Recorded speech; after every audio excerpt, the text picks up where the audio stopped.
tema de hoje, nós decidimos trazer Espiritismo, como estudar e para quê. Agora, possivelmente a palestra vai começar um bocadinho diferente do habitual. Porquê? Decidimos começar com um aviso. Eu achei prudente porque, para quem estiver aqui pela primeira vez ou eventualmente quem estiver a dar os primeiros passos no Espiritismo, e eu também me lembro como é que era quando vim aqui as primeiras vezes, corre-se o risco de fazer o seguinte raciocínio. Bom, o Francisco está ali a palestrar uma palestra de como estudar Espiritismo, então ele já sabe aquilo tudo e é uma pessoa perfeita e vamos tomar muita atenção ao que ele vai dizer. Então é para desmistificar esse lado. Para já o Francisco está longe de ser perfeito, mas os palestrantes de uma associação espírita são pessoas como as outras, se calhar têm um bocadinho menos de vergonha para vir aqui para cima. De resto, há muitos espíritas que estão desse lado, e eu conheço alguns com muitos conhecimentos e passam mais despercebidos. Então, aquilo que vamos falar aqui a seguir, dentro de algum, ou seja, dá aso à discussão. No entanto, eu tenho a felicidade de ter colaborado neste centro durante uns anos. Consegui enganá-los, a fazer contas que era um rapaz bem comportado e foi-me dada a oportunidade de, durante 2 ou 3 vezes, já não me recordo, acompanhar, ajudar o estudo básico de Espiritismo. Depois já vou falar o que é isso mais à frente. E depois, quando fui morar para outro sítio, também tive 3 anos na Federação Espírita, na mesma coisa. E o que é que... Cada pessoa, obviamente, é uma pessoa e quando se está no estudo básico, nós aprendemos muito com cada grupo que está a fazer o estudo básico naquele ano, mas depois começamos a ver um fio condutor que é as dúvidas. Afinal, as dúvidas que eu tinha, grosso modo, há muito em comum com as dúvidas que a maioria das pessoas tem ao início. E então daí esta palestra. Mas aquilo que o Espiritismo estuda, ou o objeto de estudo do Espiritismo, não apareceu em 1857, sempre existiu. E, embora na pré-história não existam registros escritos, pelas escavações arqueológicas já dá para perceber que eles apontam a evidência que teriam algum tipo de crença, até pela forma como sepultavam os seus mortos, os utensílios que colocavam junto, demonstrava algum respeito e possivelmente já a crença que as coisas não acabariam ali. O que é que depois pensavam mais exatamente? Não sabemos, porque não temos registros escritos, mas é possível que já acreditassem que existia algo mais para além da vida. Depois, a partir do momento em que já temos registros escritos, estamos a falar dos egípcios, dos incas, da Mesopotâmia, já então aí temos a certeza que esta crença já é muito antiga. Não estou a falar de espiritismo em específico, estou a falar das pessoas acreditarem de alguma forma que a morte não era o fim, que havia de alguma forma a sobrevivência. E então começamos a ver que, ao longo dos séculos, muitas coisas que foram sendo estudadas já têm muito em comum com aquilo que o Espiritismo hoje defende. Então, vamos ver aqui alguns exemplos. Talvez dos livros mais antigos da espiritualidade é os Vedas, que deu, penso eu, origem depois a religiões hindus. E há aqui um trecho que eu achei muita piada, que diz assim: os espíritos dos antepassados, no estado invisível, ou seja, estamos a falar mesmo etéreo, não é? Acompanham certos brahmanes, era tipo um sacerdote, convidados para cerimónias em comemoração dos mortos, sobre uma forma aérea, ou seja, etérea. Seguem-nos e tomam lugar, estou-me a enganar no botão, desculpem, ao seu lado quando eles se sentam. Isto já tem muito tempo.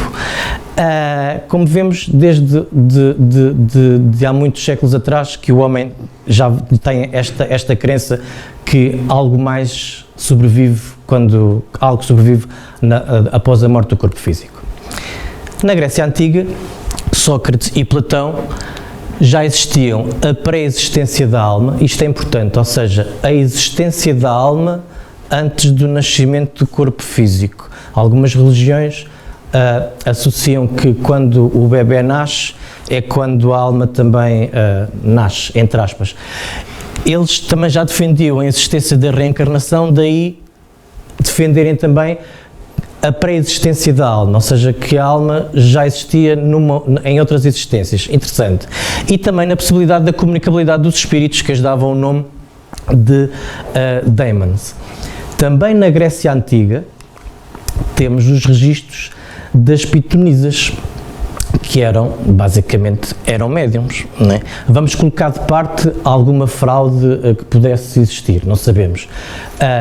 É provável que existissem médiums que davam o nome de pitonisas e depois as pessoas iam lá para pedir ajuda e para tentar saber algo do seu dia-a-dia. A esmagadora maioria das religiões antigas eram politeístas, ou seja, acreditavam em muitos deuses.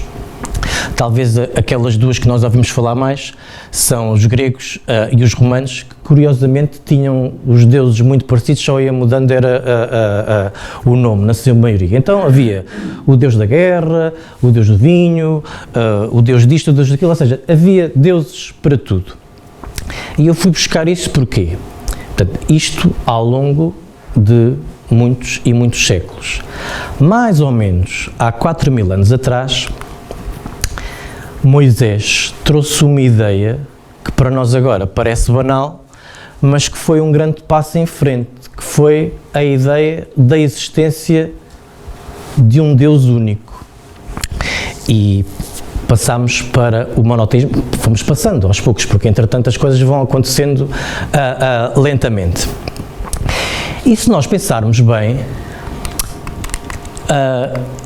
aqui os 10 mandamentos, eles ainda hoje são válidos. Se nós adaptarmos algumas coisas à nossa compreensão atual, por exemplo, não matar, não roubar, honrar pai e mãe. Depois há algumas que se calhar precisam de adaptação porque foram escritas para o entendimento da época. Tipo, não cobiçar a mulher do próximo.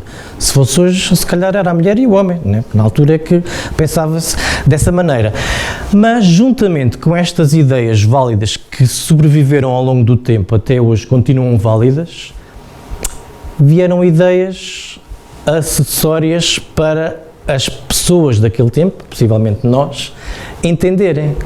Aquele Deus castigador, o Deus do chicote, porque, vamos lá ver, então os outros tinham uma série de deuses, deuses do vinho, deus da guerra, deus de tudo, e depois se apresentasse um Deus que não fosse mais poderoso que os outros, entre aspas, desculpem, não prestava, não é? Tinha que ser um Deus ali que pusesse os outros todos em sentido.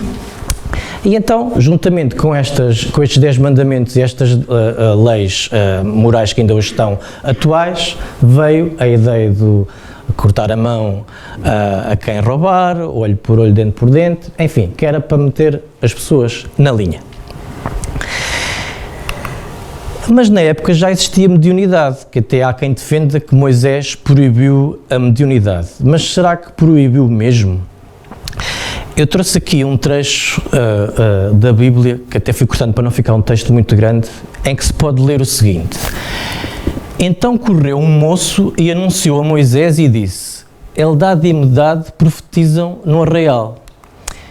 E Josué disse: Moisés, meu senhor, proíbe-lhe, porque então estão ali a profetizar. E ele respondeu: Quem dera que todo o povo do Senhor fosse profeta e que o Senhor pusesse o seu espírito sobre ele. Isto está em Números 11, 26, 29.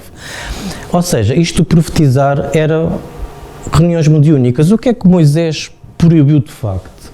Foi aquela mediunidade fútil, ou seja, as pessoas irem perguntar se deviam vender a vaca, se a filha era para casar com A ou B, ou o comércio também. E sim, mas o próprio Moisés, juntamente com os mais próximos, profetizavam. mais ou menos 2000 anos depois, veio Jesus, que nós tão bem conhecemos e que é muito próximo aqui da nossa educação ocidental. E Jesus já veio, não veio destruir a lei, mas já veio avançar mais um pouco. Então apresenta-nos um Deus de amor, indica-nos que quem se portar bem vai ter recompensas, vai para um local melhor, e depois dizia coisas que se calhar nós agora começamos a perceber de forma diferente, como por exemplo, há muitas casas na casa do meu pai, olha só, cada estrela ali com planetas à volta, e se Jesus dizia que nós poderíamos fazer tudo o que ele fazia, então reparem, isto é só um exemplo, há inúmeros deles na Bíblia. No episódio da Transfiguração, Jesus falou com Moisés e com Elias. E Moisés e Elias já tinham desencarnado há uma série de séculos. Isto está muito similar em Mateus 17:9, Marcos 9:2:8 e Lucas 9:28-36. Então, percebemos que ao longo do tempo isto sempre existiu por palavras diferentes e com pontos de vista à época. Então, e como foi falado aqui, quem teve a oportunidade de ver na semana passada pela palestra da Amélia, em 1857 é publicado então o Livro dos Espíritos, que o Sr. Hipólito Rivail compilou e ficou conhecido por Allan Kardec. Mas já lá vamos. Portanto, e agora aqui é como é que vamos estudar então o Espiritismo.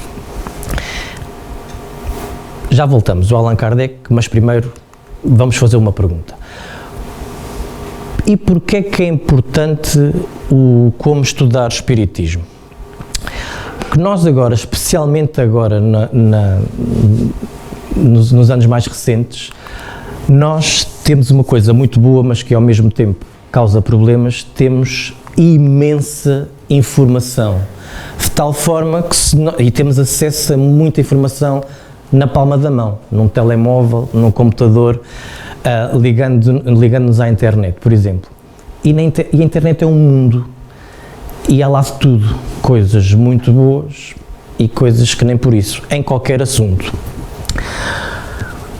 Ora, nós começamos a aceitar como sendo normal, se está na internet é porque tem o selo de qualidade, se está no Facebook é porque é verdade. E então começamos a cometer erros de não confirmar a fonte, de acreditar, se não em tudo, pelo menos em muita coisa que nos é apresentada, ainda para mais se mexer connosco de alguma forma e depois de partilhar com terceiros. Mas, tal e qual como um médico, para ser médico, estudou ali uma série de anos de medicina, ou um calceteiro, para ser um bom calceteiro, teve muitos anos de prática para ter a profissão. Aqui não estamos a falar de profissão, mas é um conhecimento. Para se estudar espiritismo também se tem que ter um método, senão perdemos. E aqui eu vou fazer uma pausa para explicar.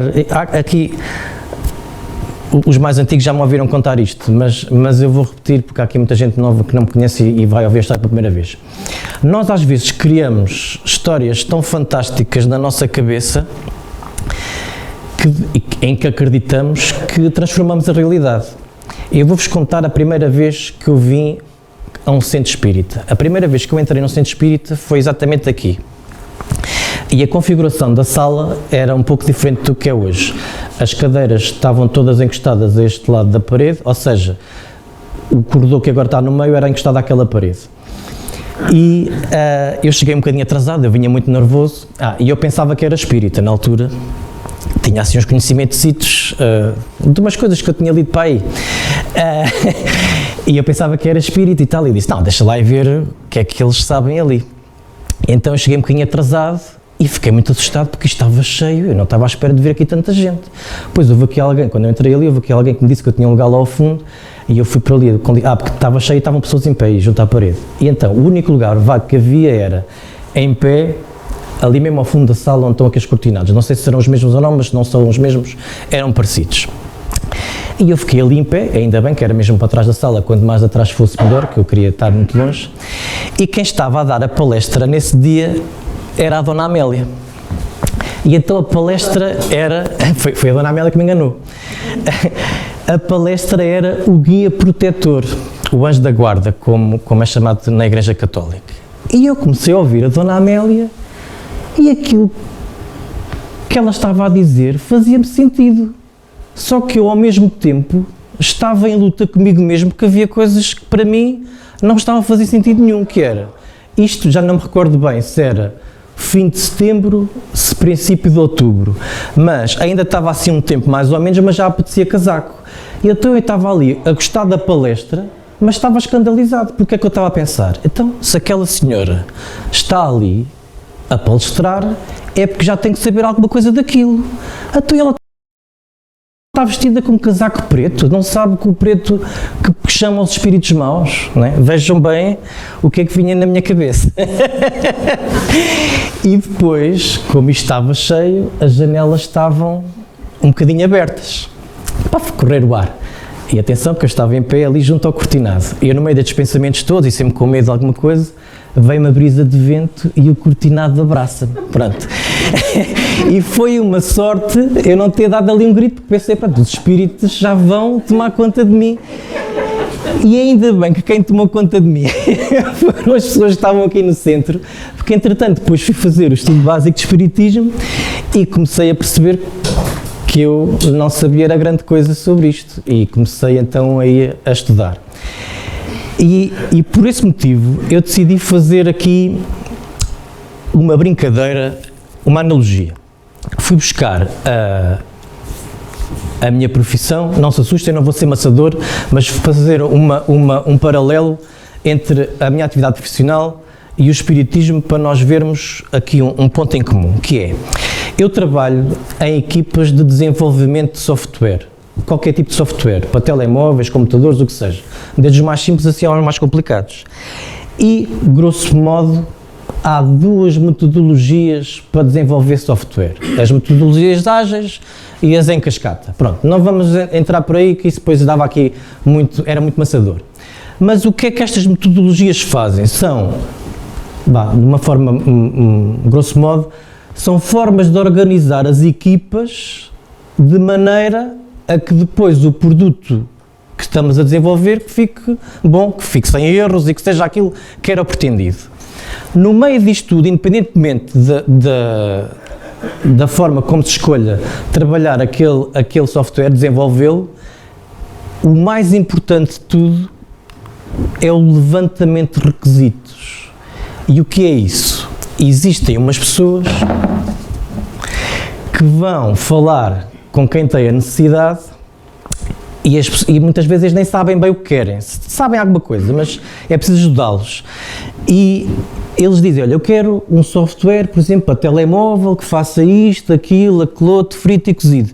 E nós começamos a puxar o novelo e depois, afinal, aquilo já tem uma regra de negócio, que é preciso que seja assim, e que se for aquele departamento a fazer tem que dar este resultado, mas se for outro já tem que dar um resultado diferente. Bem, e aquilo, de repente, já é uma coisa muito complexa.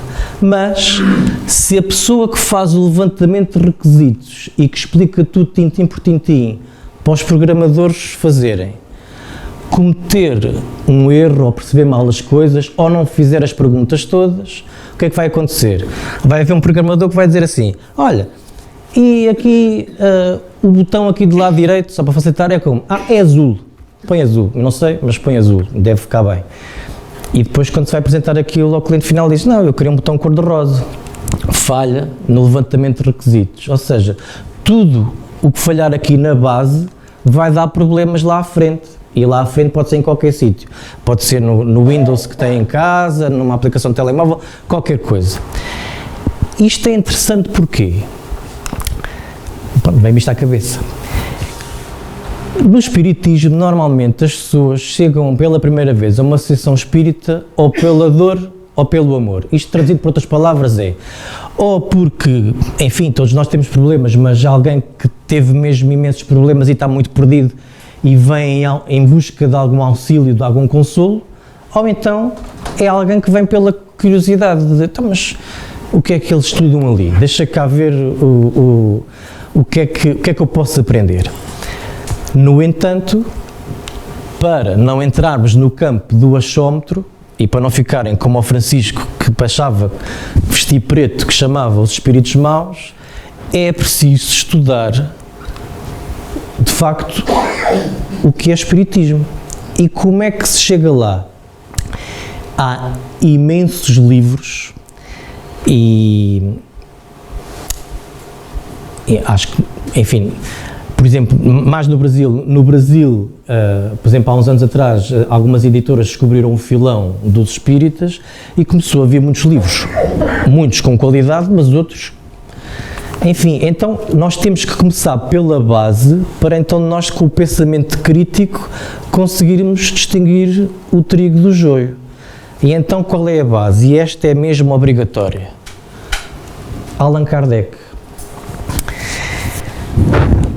O Livro dos Espíritos, que é um livro com 1019 perguntas e respostas que tenho a impressão que responde a tudo aquilo que nós já nos ocorreu. De onde vimos, para onde vamos, o que é que andamos cá a fazer.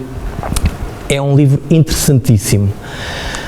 Depois, isto é a ordem pela qual foram escritos, mas se calhar nem se perdia nada em passar aqui o segundo para o fim. Mas pronto, o Livro dos Espíritos, então a parte filosófica do Espiritismo. O Livro dos Médiuns, que é a parte experimental do Espiritismo, em que, e não é pseudociência, é mesmo quem seguir o que está ali chega aos mesmos resultados. E muito interessante a parte experimental. Depois, o Evangelho segundo o Espiritismo. A parte moral, não é mais um Evangelho, para quem não conhece, não é mais um Evangelho, mas vai buscar partes do Evangelho que nós conhecemos e explica-nos primeiro em linguagem contemporânea e também do ponto de vista espírita, que ganha uma nova dimensão.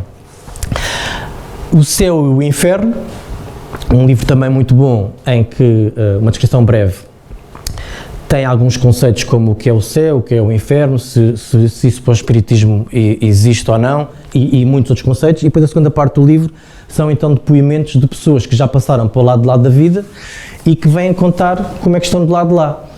E nós começamos a perceber aqui um paralelo entre as opções que as pessoas tomaram durante a vida, se depois estão mais ou menos felizes do lado de lá, consoante aquilo que fizeram cá. E a Gênese, que aborda muito a origem do universo, a criação dos planetas, os milagres de Jesus, enfim. O que é o Espiritismo? Também um livro essencial e obras póstumas, que é escritos do Allan Kardec, que os amigos reuniram já depois dele ter desencarnado e publicaram neste livro.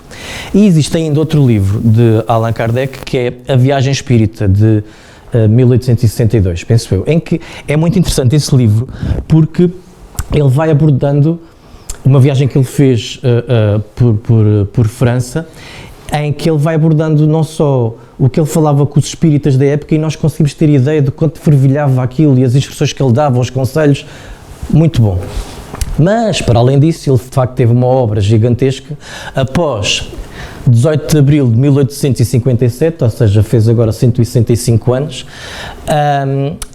ele e outros amigos começaram a publicar uma revista mensal de 1858 até 1869, a altura que o Allan Kardec desencarnou. E a Federação Espírita Brasileira pegou nessas revistas mensais e colocou em 12 volumes. E é interessante porque muito do que está escrito nestes 12 volumes são primeiros ensaios daquilo que depois nós vamos vendo nestes livros aqui.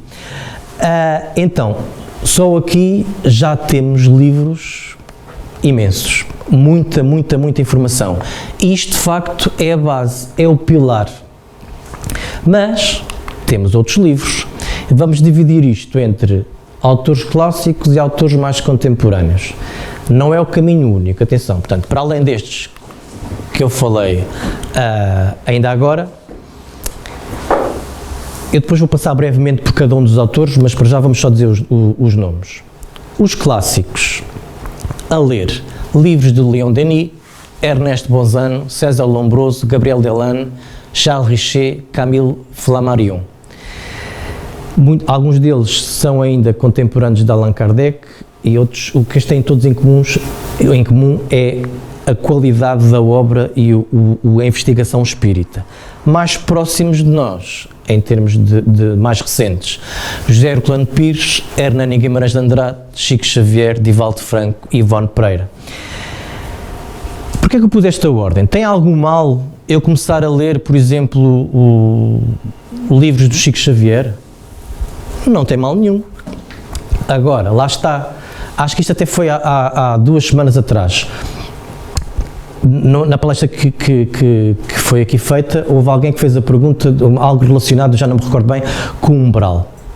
Por exemplo, nós temos que ter noção que tem qualidade, nada disso está em causa, mas, por exemplo, o nosso lar, aquilo é o ponto de vista de um espírito, agravado com a dificuldade que às vezes ele quer explicar coisas que nós não conhecemos, estando no corpo de carne.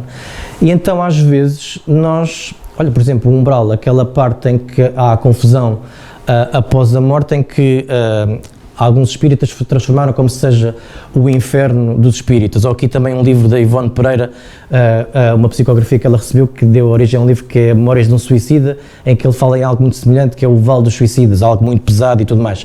Nós, se tivermos esta base já, vamos perceber isso de uma outra forma. É só por isso é que é para esta ordem. Então, mas e agora, onde é que eu vou arranjar esses livros todos? Eu vou gastar uma fortuna em livros? Há um site com um aspecto muito antigo, e aliás o site é antigo, mas de imensa qualidade, que é o Autores Espíritas Clássicos, e vocês lá encontram estes autores todos, e ainda outros, e é N livros que conseguem fazer o download gratuito e legal de muitos livros.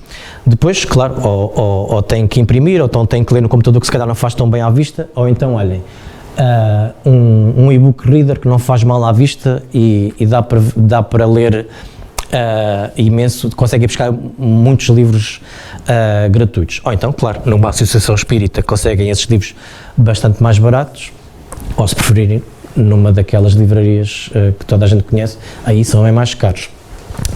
Então, mas quem são aquelas pessoas que eu falei ali atrás? Vamos aqui rapidamente só ver quem são eles, para quem não conhece. Leon Denis foi um grande pensador espírita. Os livros talvez mais conhecidos dele dentro do espiritismo é O Problema do Ser, do Destino e da Dor, No Invisível e O Grande Enigma. Isto são livros de imensa qualidade e consegue-se aprender muito aqui. Ernesto Ponzano foi um filósofo. Ele era professor de Filosofia da Ciência, também fazia investigação. Eu, dos livros que li dele, o que eu gostei mais é que ele tinha mesmo uma coisa que às vezes perde-se ao longo do tempo, que é, ele tinha um hábito de escrever tudo. Por exemplo, aqui este livro aqui, Os Animais Têm Alma, ele tem os registros de tudo o que aconteceu e quando e a data, porque senão, se nós não assentarmos tudo, depois isto perde-se com o tempo a passar. Lá está, Os Animais Têm Alma, um livro excepcional, A Crise da Morte, Animismo ao Espiritismo, Xenoglosia. César Lombroso, que era um psiquiatra e cirurgião, ele começou por ser um grande difamador de espiritismo, escrevia num jornal a dizer muito mal de espiritismo, até que decidiu estudar para desmascarar onde é que estava a fraude e depois percebeu que afinal não existia fraude e depois ele até veio-se a tornar espírita. É muito curioso. Gabriel Delanne era engenheiro, também ainda contemporâneo do primeiro que eu falei, como é que agora estava a faltar o nome, Leon Denis. Outro grande autor espírita.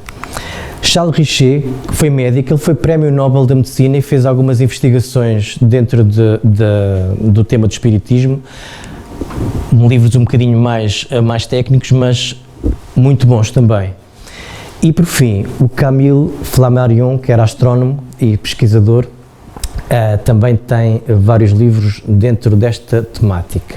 Mais próximos de nós, enfim, o José Herculano Pires, talvez, como dizem, o método que melhor mediu Kardec, o Hernani Guimarães de Andrade, a Ivone Pereira, aquele livro que há bocado estava a falar, eu uma vez estive a ler que ela, quando recebeu esse livro, Memórias do Suicídio, ela achou aquilo tão diferente que pensava que estava a ser enganada. Então o livro teve fechado uma série de tempo numa gaveta, até que depois falou com Chico Xavier e chegou à conclusão que não, que aquilo tinha algumas parecenças com coisas que Chico Xavier também estava a receber.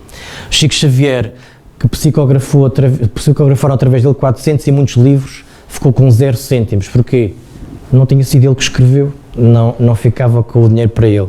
E o Divaldo Franco, que ainda é vivo e costumava vir, e se calhar, não sei se ainda voltará, mas pronto, costumava vir a Portugal com alguma frequência, vocês conseguem arranjar imensas palestras dele na internet e também já tem 200 e tal livros psicografados por ele, muitos de muita qualidade. Então, e porquê é que eu estou a bater tanto na leitura? Porque a leitura é mesmo o alimento da alma. Eu contra mim falo, mas nós por exemplo, eu tive a felicidade de quando tropecei no espiritismo, já existia internet, mas ainda estava a dar os primeiros passos, então ainda havia muito tempo para ler. Parece que agora, desde que nós ficamos com o Facebook na palma das mãos e tudo mais, qualquer tempo livre, net. E os livros vão ficando para trás. E nós vamos estupidificando. E eu agora, há um tempo para cá, comecei-me a obrigar outra vez a ler. Tem que ser, uma pessoa tem que pôr um bocadinho. E eu gosto tanto de tecnologia, que chatice. Mas uma pessoa põe um bocadinho a tecnologia de parte. Porquê? Nem que seja 2 folhas ou 3 por dia, nem que seja 10 minutos por dia. Mas em 10 minutos, se calhar, aprende-se pouco. Aprende mais qualquer coisa do que se estiver no Facebook a ver disparates, não é? Então, devemos apostar na leitura porque é mesmo o alimento da alma. Mas existem outras formas de estudar espiritismo. Muitas associações espíritas têm o curso básico de espiritismo. Quem ainda não tiver tirado, inscreva-se para o ano, normalmente costuma ser todos os anos ainda, certo? Vale mesmo muito a pena. Eu a primeira vez que tirei o curso básico, eu não sei se ainda continua a existir o curso básico online. A ADEP continua? Sim, pronto. É a primeira vez que tirei o curso básico, tirei online. Também o podem fazer. Mas depois não fiquei, adorei, mas tinha necessidade de tirar presencial. Então aqui, depois tirei outra vez. Fiz o curso com outras pessoas. E depois, pronto, como sou mais burrinho, chumbei, não é? E então tirei outra vez. E tirei uma série de vezes. E depois ajudava a seguir. Não recebi nenhum diploma, não recebi nenhum diploma. E é que é chatice, que, não, que estão em falta. Para além disso, palestras.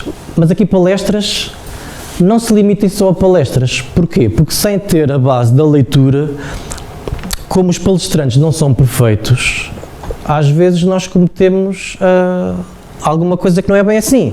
E se nós já tivermos lido, estamos a assistir e pensar assim, aquilo que o Francisco está a dizer está enganado, que eu sei que ainda ontem li isso não sei onde.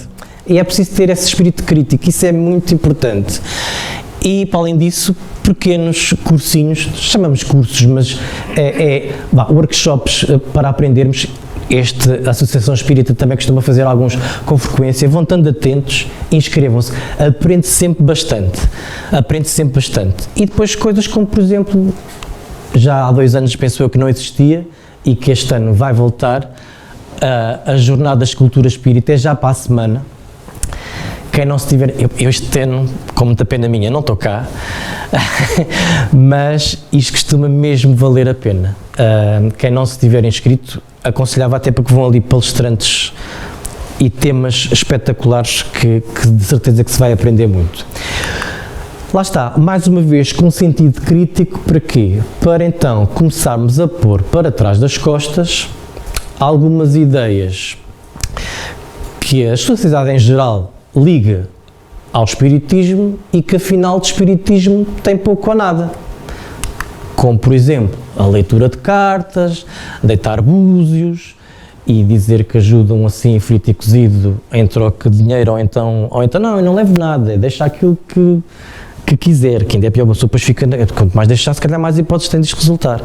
Ou então coisas como esta, isto fui eu, uma vez que digitalizei isto, eu trabalhei uns anos numa empresa ali na Avenida de Berna. Então todos os dias de manhã parte do meu percurso é lá apanhar o metro e sair em São Sebastião, e há um dia, não sei porquê, eu ia com pressa para o trabalho, mas a minha vista fugiu para ali. Achei piada porquê? Porque vi um senhor a chegar ao carro, devia ir para o trabalho, e ele tinha um papel, ele e montes de carros para ali fora, né? Eu por acaso vi-o a ele estava a chegar ao carro e ele vai ver o que era aquilo que ele tinha deixado no para-brisas, e eu vejo que chama-me a atenção, o senhor olha para aquilo e diz, e deitou o papel fora assim, estava vento e o papel veio, caiu assim nos pés, e eu olhei e vi, espírita, e eu disse, olha, é para mim. Então apanhei, só que quando começo a ler, eu apaguei aqui de propósito, a pessoa em questão dizia, não achou pessoa honesta e com poderes para tratar e resolver os problemas da sua vida? E eu pensei logo, espera, isto de espírita só tem o título, porque isto não tem nada a ver com espiritismo. Então vê a importância de nós termos as bases de conhecimento. Quem não souber pensa que isto é que é espiritismo. E depois lá está, que ajuda a resolver, frito e cozido. Eu lembro que na altura eu partilhei isto com um rapaz que na altura frequentava aqui o centro, e ele tinha muito mais lata que eu, e ligou para lá. E quem entendeu foi uma senhora, e a senhora disse, mas ele não está cá, mas pronto, ele lá lhe disse que aquilo não tinha nada a ver com o espiritismo, e eu, passado uns tempos, vi que estavam lá outra vez os papéis, e fui lá pegar num dos carros ao calhas, e já não estava a palavra espírita, já estava a palavra médium, e eu pensei, pronto, então assim já está certo, porque mediunidade já não tem a ver diretamente com o espiritismo. Ou então aquilo que as pessoas muitas vezes chamam de sessões espíritas, que de sessões espíritas não tem nada, que é o jogo do copo, o jogo da tesoura, o jogo do compasso, vai tudo dar ao mesmo, o Charlie, que para além de não ter nada a ver com o espiritismo, até desaconselhamos a fazer, porque enfim, pode estar ali a desequilibrar alguma coisa que não interessa mesmo. Então, para quê? Adquirir este conhecimento todo para muita coisa, mas, por exemplo, para servir de ferramenta. Para servir de ferramenta, para estarmos alerta. Nós, ao lermos qualquer coisa por dia, ao virmos a assistir a uma palestra aqui ou noutra associação qualquer, vamos estando sintonizados com um tipo de pensamento que às vezes nos passa ao lado. E então são ferramentas que nós vamos adquirindo para nós próprios. Não é para nós andarmos a dizer às outras pessoas as nossas falhas. Todos nós temos falhas. Mas eu, por acaso, recordo, eu, depois de ter saído, fui morar para outro sítio, depois de ter deixado de frequentar aqui o Centro de Cultura Espírita, fui para um local em que comecei a frequentar a Federação Espírita. Mas depois a minha vida ainda deu outra volta e fui-me desligando. E quando dei por mim, passei um tempo sem estar ligado ao movimento espírita. E eu não deixei de ser espírita, atenção. Só que trabalhos a correr de um lado, depois as chatices da casa, uma pessoa depois casa é uma chatice aquilo, e o miúdo e não sei quem, e dei por mim, às vezes já só me lembrava de espiritismo lá de tempos a tempos. E eu, quando me comecei a obrigar a voltar a ler, parece que uma pessoa está desperto no dia-a-dia, porque os problemas continuam a existir, todos nós temos problemas, mas quando surge um problema em que nós começamos a embicar assim para o lado da chatice e com pensamentos menos bons, de repente parece que vem assim, oi, cuidado, muda aí o chip. E nós, quanto mais estivermos treinados ou a estudar isto, mais fácil isso se torna. Porquê? Porque o verdadeiro espírita, como está no Evangelho segundo o Espiritismo, eu adoro este trecho, reconhece pela transformação moral e pelos esforços que emprega para domar as suas más inclinações. Atenção que eles não dizem que é o esforço. Imaginem que eu tenho 10 defeitos e eu sozinho de mim para mim penso, olha, eu deteto, se calhar tenho mais até, mas deteto estes 10. Se eu fizer um esforço para mudar 2 destes defeitos e mesmo assim só conseguir melhorar num, já estou melhor com 9 defeitos do que estava com 10, né? E aos poucos e poucos nós vamos lá, com esforço. E depois, para quê? Porquê? Eu trouxe aqui esta brincadeira, por exemplo, lá em casa, a minha mulher, eu hoje posso falar à vontade porque ela não está aqui, posso ser mau. Agora estou-me a lembrar do Lucas, também costuma dizer o mesmo. A minha mulher não é espírita. E para além de não ser espírita, ela diz que é agnóstica, mas ela está a se enganar ela própria. Ela é agnóstica já a puxar grandemente para o lado do ateísmo. Mas ela não lhe faz diferença nenhuma que eu seja espírita. E eu, volta e meia, falo de espiritismo e tal. Vou dando a sopa. Porquê? Porque ela não liga nenhuma àquilo, mas há alguma coisa lá de ficar. E depois até aconteceu, há coisa de uns 2 anos, o que foi, morreu-lhe uma pessoa bastante próxima e ela, que não é espírita e que não sei o quê, depois estava nesse dia à noite a perguntar-me, então, e para vocês, depois o que é que acontece? Tal. E eu a explicar e a ver que, a dizer-lhe a minha ideia, né? Mas ia ver que aquilo estava-lhe a entrar por um ouvido e sair por outro, mas depois ela ficava a pensar naquilo, portanto alguma coisa vai ficando. E porquê? Porque vamos imaginar, isto aqui é um disparate, mas vamos imaginar que eu me dava como voluntário para uma experiência científica e me dava uma anestesia muito forte e eu ficava a dormir, pum, apagava. E depois levavam-me a dormir e deixavam-me ali numa cama ao lado da muralha da China. Eu nunca fui à China, é verdade, nunca fui à China, nunca tive a oportunidade de visitar isto.